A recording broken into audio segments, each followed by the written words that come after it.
غلامه اداره په ټولنیزو رسنیو کې د ویښو او ځیرکو مسلمانو ځوانانو د بحث موضوع ده. له غلامې ادارې څخه د دوی موخه هغه تش په نوم حکومت دی چې نږدې 2 لسیزې وړاندې امریکا او د ناټو په ګډوله کې ورسره راټولو مشرکینو یې په افغانستان کې د نفاق او بدبختۍ د تخم کرلو او د یهودي او صلیبي نړۍ د اهدافو د تأمینولو په موخه بنسټ کېښود. اوس داسې مهال چې غرب د خپل زور تر اوبه کېدلو وروسته د اسلام له بچیانو سره خبرو ته غاړه کږه کړې، د خپلې وروستۍ حربې په توګه هڅه کوي تپل شوې اداره د یوه خپلواک نظام او د یوه افغاني او اسلامي ریښې لرونکي بنسټ په حیث وړاندې کړي او په دې توګه د خپلو کډو تر بارولو وروسته هم په ګران هیواد کې د اهدافو د تأمین لپاره حلقه بګوش بشري ځواک په لاس کې ولري. خو دا چې د یادې ادارې حقیقت څه دی، اسلام پالو ځوانانو یې بېلابېلې برخې په خپلو بحثونو کې راسپړلي چې د موږ د نمونه خوروار په حیث یې څو دلته رااخلو. عمر بریال لیکلي چې د غلامې ادارې د رهبرۍ تار د امریکا په سفارت کې دی، د هغوی له لوري تمویلیږي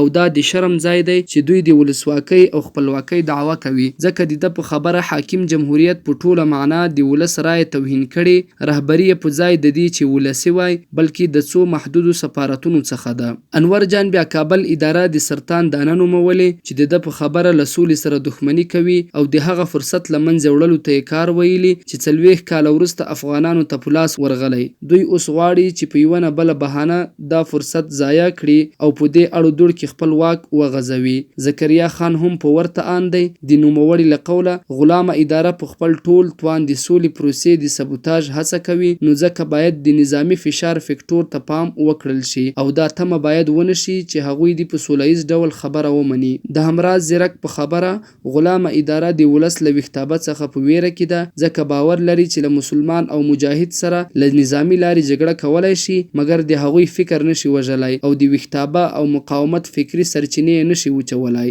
نوموړی وړاندیز کوي چې باید ټول د فکري جګړې سنګر ګرم وساتو او ولس ته د کابل فاسده او فاحشه اداره په رسمیت ور وپېژنو. نجیب احمدزی بیا منصب، چوکۍ او د قدرت بقا د غلامې ادارې د مشرانو ارزښتونه بولي چې د ده له قوله د تحقق په خاطر یې ټول اسلامي او افغاني ارزښتونه ورته مسخره کړل او په ټولنه کې منفور وګرځېدل، او کومه اداره چې په ټولنه کې منفوره شي نو بقا یې فقط خیال و محال است و جنون. اسامه طاهري د طالب بندیانو د خلاصون پروسه کې د کابل ادارې ناغېړۍ او اوس په بین الافغاني مذاکراتو کې له وضع شوي شرایطو څخه سرغړونې ته په کتو وایي چې کابل اداره دې د سولې خبرې د طالبانو شفقت وبولي او که چیرې داسې ونه کړي په بد مرګ به ووژل شي. د کابل ادارې د زوال شپې راغلي دي، د سولې روانې خبرې په دوی باندې د طالبانو شفقت دی. که ناکامې شي واک به یې هم له لاسه ووځي او له دې سره سره به دوی ټول په ډیر بد مرګ ووژل شي. د سیف صدیق په خبره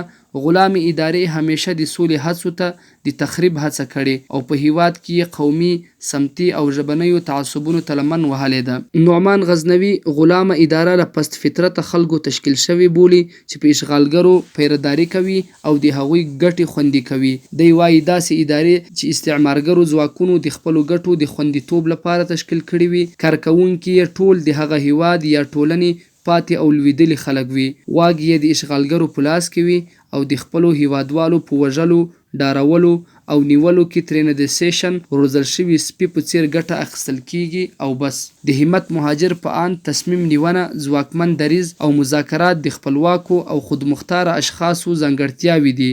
او د چا چې فکر غلام وي د خپلې غلامۍ حس هم نشي کولای، چې فکر یې غلام او ضمیر یې مړ وي، د ژوند لوی ارمان هیله یې عیاشي، فحاشي او په غربي معیار برابره زندگی وي، ته وا د اشغال بې خوندي او خپل غلامتوب به حس کړی شي.